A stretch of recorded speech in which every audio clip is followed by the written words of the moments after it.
My name is Thabiso Mahlape and I am publishing specialist at Nalibali.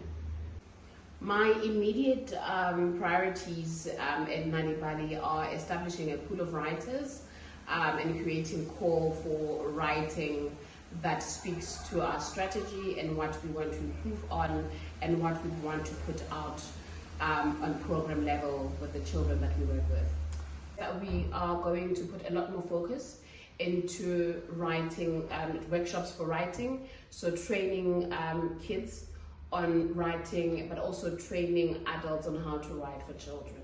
One of the biggest things in publishing is representation. So if you are writing for children, the first thing you want to do is make sure that who they are and the worlds that they exist in are represented in the stories that we tell. So one of the things that I'm so excited about being part of Nalibali is doing work that is important, because we all know that when children are read to in their languages, they respond better and quicker, and comprehension goes quicker. So I think at the level that we are, and just based on the history of our country, a lot of us, my age group, we all read in English because of the education that we've had, and just what English was always, like an assimilation, and we all wanted to be that thing.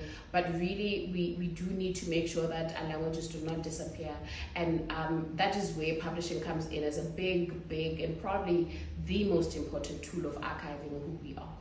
A big thing about we as adults are always fighting this American narrative of us being Africans who are walking, around with lions and elephants all the time.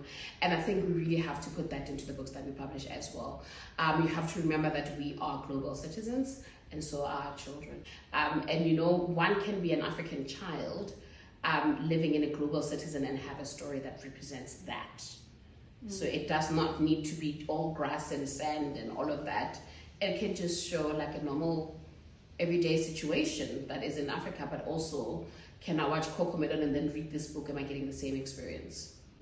I think the most basic thing that the government could do is listen and allow people to help, because it doesn't help that you've got all these civil groups and advocacy groups trying to solve the situation.